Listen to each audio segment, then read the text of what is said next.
Hello, YouTube. Welcome to Kansas. Got bare feet. So, I don't know if you can tell, but the sky's yellow. We get a yellow-green cast to the sky right before a storm is moving in. And we got a storm moving in. Oh boy, here we go. Got the car covered. Went ahead and covered the car because we're expecting hail. Usually we get little hail, but you never know. It's out at the airport right now, and they're saying quarter-size hail at the airport, and that's just right down the road. Can you hear the thunder? It's rolling in. So, what do we have to talk about today?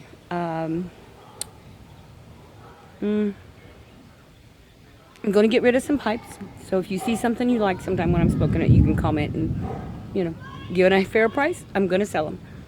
Not all of them. I just need to decrease it by, I don't know, some. And then, so now the neighbor's going to do the lawn mowing. And went to the pipe show. I had such a good time. It was marvelous seeing the boys again. I I really have a thing for my guys from Missouri. Misery. I'm a misery girl. There's a song by the Rainmakers called The Misery Girl. Meaning Missouri, but really, Of course, I guess that's better than being a can. But Missouris are mules. No. Let's see, what are Missouris? Kansas are Jayhawks. I think Missouri is a mule. Wouldn't that be horrible? So, I'm smoking one of Paul's. Actually, I'm smoking Purple Haze. I don't know if you can see the pretty purple on it or not. Need to turn around. My tin is a little bit turned on that. And in it, I am smoking some very old tobacco, Steve Book's Lady Red Rum. It was his daughter Ava's blend. And this one did pretty well. It's sealed in a jar and stuff, and I guess it's 5 or 6 years old. But boy, I'll tell you, I took a bunch of tins, just some old tins. I picked up a box out of storage, and I took it to the pipe meetup, and I didn't even look in the box. But I was really disappointed. A lot of my stuff that was in that box was stuff that I apparently was going to get rid of because of the dating on it. They'd all gotten so old and maybe a little pitted and stuff. And so I kind of grabbed the wrong box to take with me, and it's kind of sad. Oh, and one of the guys there, see my little camper? It was one of the ones that was gifted to me from my YouTubes. My little guys there that comes from, Smoky Mo, and gosh, isn't that terrible? I'm thinking about this storm now instead of what I'm videoing. I'd like to be able to get some of these rolling clouds for you guys, but I just don't think that it comes across on the video as wonderful as they are. I love a good storm. And I got a nice deck. Unfortunately, it doesn't have a cover, but I can sit right up against the house if I wanted to and sit out and watch it for a while.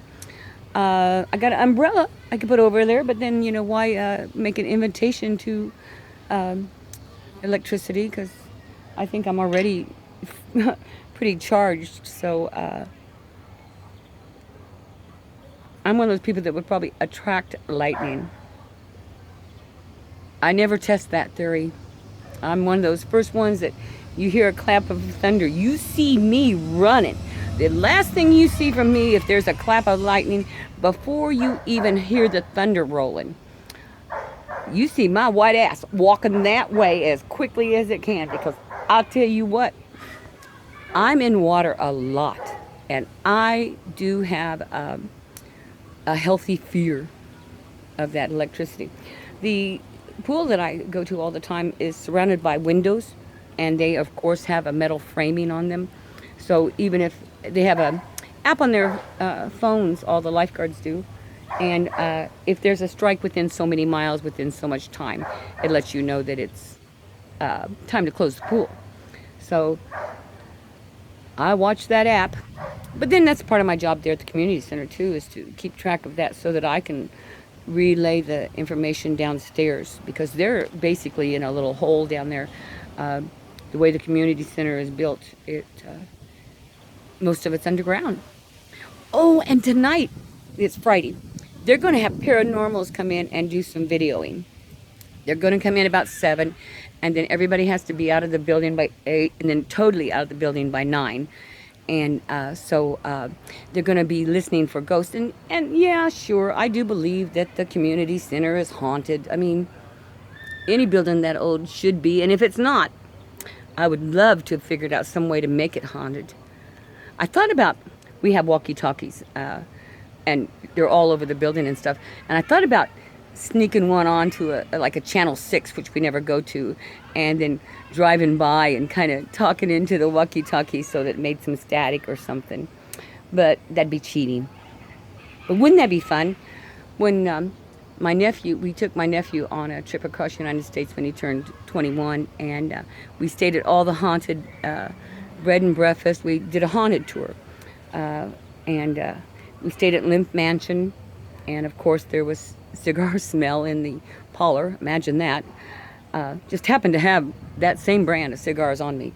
And then we went to one of the, they're not in Florida. Oh, maybe it is Florida. St. Benedict? No. Saint something. And it has forts. The forts around it. And in one of the forts, supposedly one of the captains killed his wife because she was having an affair. And so he took her down into one of the cells down there, and locked her in and killed her. And so supposedly there's a smell of roses that lingers in that area. And doggone if it didn't smell just like roses. Of course, the fact that I happen to have rose perfume in my pocket and actually had managed to get ahead of everybody and come back out might have something to do with that, but I don't know for sure.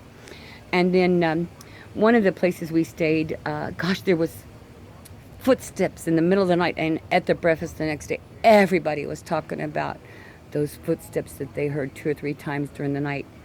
So, gosh, I wonder if me taking and opening that door and sliding out that clear Super Bowl had anything to do with those thumps down the stairways. I don't know. I only sent 2 or 3 balls out my door. That didn't sound right, did it? I only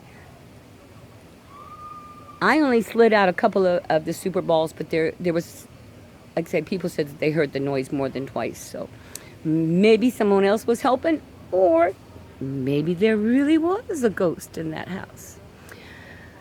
I don't know. It'll be fun to see. One of the workers that works with me, Diane, she's about 63-ish and really nice. Older black lady, very involved in the American Legion, helps do the parades, for God's sake. I mean, that is such a job. Make sure that she helps get the Vietnam War wall in and shown here at the vet hospital and stuff like that. So she's really just a straightforward kind of person. So you would never think. She is scared to death of that building. She won't open in the mornings at all. She never opens. And she doesn't allow herself to be in the building by herself. She won't go into 2 or 3 different rooms until after somebody's there. So, we open at 5:30 in the morning. So she never comes in at the 5:30 shift unless she just really, really has to.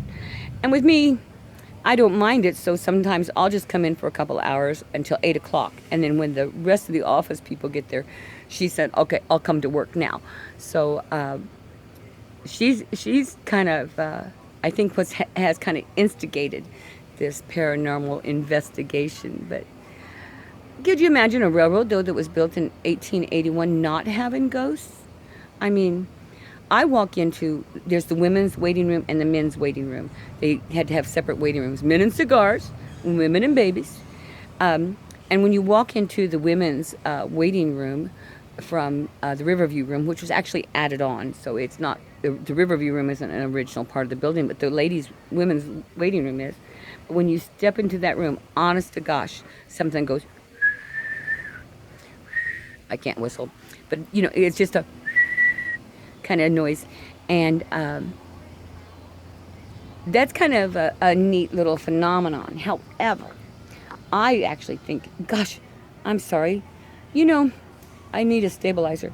Um, I think it might be, you know, a slip of wood sliding against another wood, or, you know, everything's timed to come on at certain times, and so with the building opening up for the public at 6 o'clock, you know, everything's timed to come on, you know, between 5 and 6. So, I think a lot of that is part of the noise and stuff that you hear. But I like it. You know, I would like to think that there was little ghosties coming to visit me in the mornings. I don't believe it, but then I lived in a haunted house, so it's not that I don't believe in them. I just don't think that a paranormal investigator is going to be able to communicate correctly with them. I do believe in people that are seers, or people that can feel them and things like that. I don't know. Paranormal, that's one of those very subject things. Gosh, can you see the clouds? That reminds me of a joke. It's a terrible joke. You want to hear it? If you don't want to hear it, go ahead and just sign off now, because otherwise like I said, it's a terrible joke. These two guys used to go out together to bar hop all the time and see the clouds. So they used to go out bar hopping all the time, and one guy was always getting lucky, and the other guy didn't. And so the guy that wasn't getting lucky, he talked to his friend. He said, hey, what's your secret there? And so his friend says, well, it's just it's just in how you present yourself. He said, I go up behind a woman and start talking to her, and then I whisper,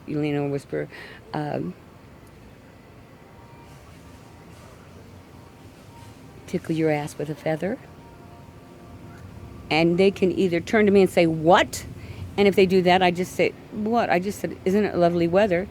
And if they giggle and laugh, we usually end up going home. And the guy says, oh, that's a great idea. Tickle your ass with a feather. Yeah.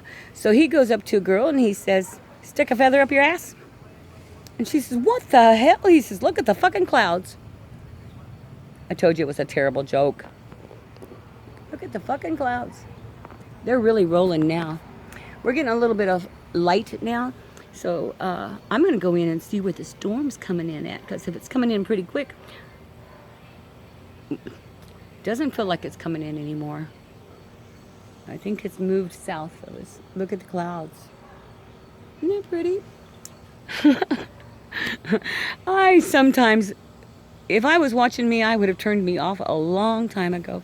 Well, happy, joy, you know I'm watching you.